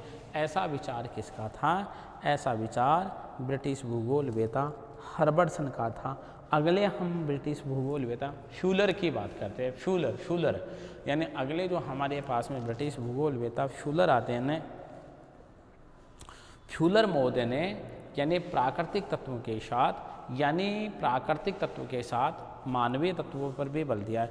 यानी प्रकृति के साथ उन्होंने मानवीय पक्ष पर भी क्या दिया है, यानी प्रकृति के साथ उन्होंने मानवीय पक्ष पर भी बल दिया। किन्होंने, फ्यूलर महोदय ने क्या किया है, फ्यूलर महोदय ने प्राकृतिक तत्वों के साथ, किसके साथ, फ्यूलर महोदय ने प्राकृतिक तत्वों के साथ साथ, यानी जो फ्यूलर महोदय हैं उन्होंने प्राकृतिक तत्वों के साथ साथ मानवीय तत्वों पर भी क्या किया है, मानवीय तत्वों पर भी बल दिया है तथा मानव प्रदेश जलवायु, यानी इन्होंने क्या कहा, फ्यूलर महोदय ने क्या कहा है कि मानव प्रदेश जलवायु तथा पर्वतों की सीमा को भी लांघ जाते हैं। किसको लांघ जाते हैं, मानव तथा यानी जलवायु तथा पर्वतों की सीमाओं को भी लांघ जाते हैं। यानी जो मानव प्रदेश होते हैं ना, वह मानव प्रदेश जलवायु तथा पर्वतों की सीमा को भी लांघ जाते हैं। देखिए फ्यूलर महोदय के अनुसार हम बात करते हैं। फ्यूलर ने, ब्रिटिश भूगोलवेता हैं ये भी, ने कहा है कि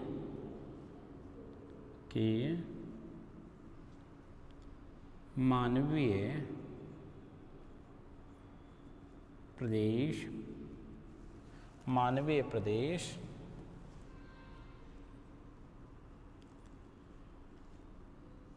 जलवायु तथा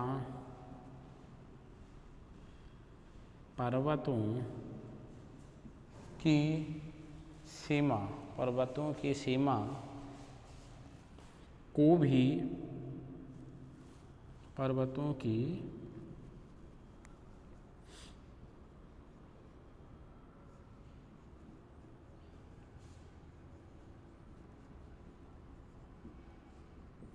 को भी लांघ जाते हैं। देखिए हम जो एक ब्रिटिश भूगोलवेता हैं फ्यूलर महोदय, उन फ्यूलर महोदय की हम आपसे बात कर रहे हैं।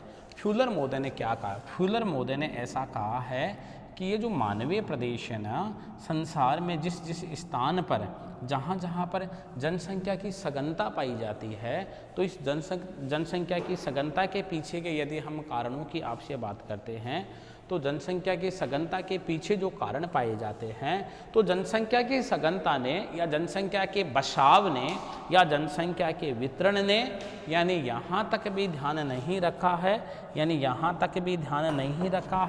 कि कहाँ पर यानी जनसंख्या का जमाव पाया जा सकता है, जनसंख्या का बसाव पाया जा सकता है, जनसंख्या कहाँ तक बस सकती है। अर्थात उन्होंने न तो विषम जलवायु वाले क्षेत्रों को छोड़ा और उसी के साथ साथ न उन्होंने पर्वतों वाले क्षेत्रों को छोड़ा, वहाँ तक भी यानी जनसंख्या रहने लग गई है, उस स्थान तक भी जनसंख्या पहुँच गई है। तो हम ऐसा कह सकते हैं, जो फ्यूलर महोदय हैं, फ्यूलर महोदय ने ऐसा कहा कि मानवीय जो प्रदेश हैं वह मानवीय प्रदेश कहाँ तक पहुँच गए हैं, जलवायु तथा पर्वतों की सीमा को भी लांघ करके उससे भी आगे तक चले गए हैं। जहाँ पर निर्जन प्राय क्षेत्र था, जहाँ पर वीरान क्षेत्र था, जहाँ पर विषम परिस्थितियों वाले क्षेत्र थे, जहाँ पर माउंटेन पीक थे, पर्वतों की चोटियाँ थी, वहाँ तक भी मानव पहुँच गया है। इसका मतलब मानव ने वैज्ञानिकता का प्रयोग तो किया है, मानव ने वैज्ञानिक शोधों को तो अपने साथ आगे बढ़ाया है। जब मानव ने वैज्ञानिक शोधों को अपने साथ आगे बढ़ाया है तो हम ये कह सकते हैं कि वहाँ तक भी मानव ने अपने मानवीय प्रदेशों को क्या किया है, मानवीय प्रदेशों को विकसित किया है। यानी मानव प्रदेशों के अध्ययन में प्राकृतिक शक्तियों की अवहेलना नहीं की जा सकती है। अर्थात जो मानवीय प्रदेश हैं, इन मानवीय प्रदेशों में यानी जो प्राकृतिक शक्तियाँ होती हैं, इन प्राकृतिक शक्तियों की क्या नहीं की जा सकती है, इन प्राकृतिक शक्तियों की अवहेलना नहीं की जा सकती है, उनको हम इग्नोर नहीं कर सकते हैं। किनको इग्नोर नहीं कर सकते हैं? हम इन मानवीय शक्तियों को इन मानवीय प्रदेशों में, यानी ये जो प्राकृतिक शक्तियां हैं, यानी जो प्राकृतिक कारक हैं, इन प्राकृतिक कारकों को हम क्या नहीं कर सकते हैं, इन प्राकृतिक कारकों को हम इग्नोर नहीं कर सकते हैं, इनको हम नहीं हटा सकते हैं। क्यों नहीं हटा सकते हैं? क्योंकि किसी न किसी रूप से मानव के क्रियाकलाप पर और मानव की दिनचर्या पर उनका प्रभाव अवश्य पड़ता है। इस प्रकार से फ्यूलर महोदय ने प्राकृतिक और मानवीय तत्वों दोनों प्रकार के तत्वों पर क्या दिया है, दोनों प्रकार के तत्वों पर बल देने का कार्य किया है। इन्होंने इस प्रकार से जो यानी दोनों प्रकार के तत्व हैं, उन दोनों प्रकार के तत्वों पर बल देने का कार्य किसने किया है? फ्यूलर महोदय ने किया है। अर्थात यह एक ब्रिटिश भूगोलवेत्ता थे। यदि हम अंतिम रूप से बात करते हैं, जॉर्ज टेथम के शब्दों में यदि हम आपसे बात करें, यानी जॉर्ज टेथम महोदय ने कहा है, यानी जॉर्ज टेथम महोदय उन्होंने कहा है, मानव भूगोल का परम उद्देश्य, यानी मानव भूगोल का कौन सा उद्देश्य? मानव भूगोल का जो परम उद्देश्य है, यानी वह है प्रकृति पर क्या करना है, प्रकृति पर विजय प्राप्त करना अथवा उसकी अधीनता को स्वीकार करना नहीं। मानव भूगोल का जो परम उद्देश्य है वह है प्रकृति पर विजय प्राप्त करना अथवा उसकी अधीनता को स्वीकार करना नहीं, बल्कि प्रकृति के साथ सहयोग प्राप्त करना होना चाहिए। अर्थात इस प्रकार की बात कर रहे हैं जॉर्ज टेथम महोदय कि हम बात करें आपसे कि मानव भूगोल का जो प्रमुख उद्देश्य है, यानी मानव भूगोल का प्रमुख उद्देश्य प्रकृति पर विजय प्राप्त करना, अर्थात प्रकृति पर विजेता बनना, अर्थात प्रकृति पर विजय प्राप्त करना, अर्थात प्रकृति पर विजय प्राप्त करना या उसकी अधीनता को स्वीकार करना नहीं है।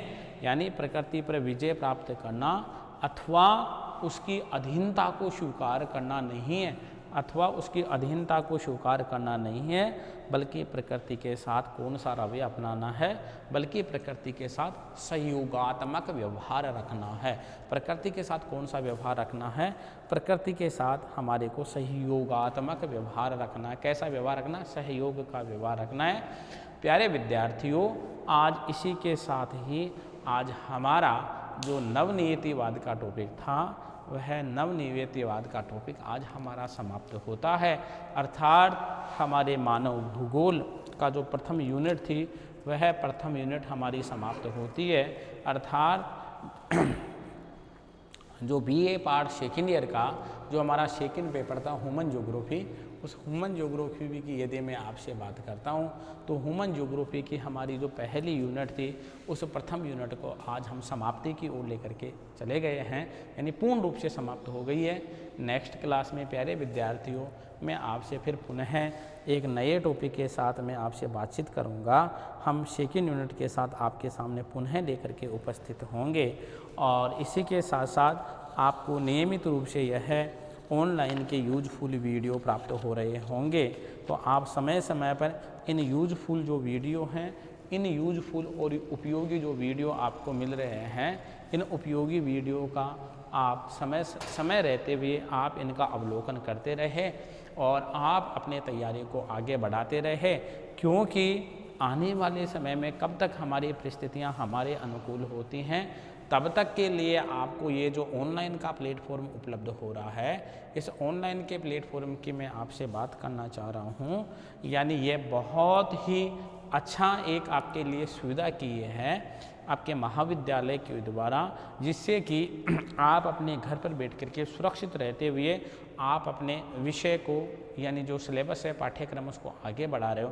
क्योंकि हमने आगे ही तो बढ़ाया है ना। देखिए, हम आज एक यूनिट को संपूर्णता की ओर लेकर के चले हैं। हम जब भी आपके सामने यानी आगामी दिनों में उपस्थित होंगे तो हम एक नए टॉपिक के साथ और हम एक नई यूनिट के साथ आपके साथ उपस्थित होंगे। और आने वाले कुछ ही समय में यदि स्थितियां सामान्य रहती हैं तो हम आपसे पुनः फिर मुखातिब होंगे ऑफलाइन क्लासों में। तब तक के लिए आपको जो जिस प्रकार की जो सुविधाएं की गई हैं महाविद्यालय के द्वारा, उन्हीं सुविधाओं का आप घर बैठ करके आप उनका भरपूर उपयोग करें, आप उनका भरपूर फ़ायदा उठाएं। और इसी के साथ साथ हम आपसे बात करें, बहुत ही महत्वपूर्ण मैटर है, यानी बहुत ही महत्वपूर्ण आपको विषय की सामग्री आपको विषय विशेषज्ञों के द्वारा उपलब्ध करवाई जा रही है।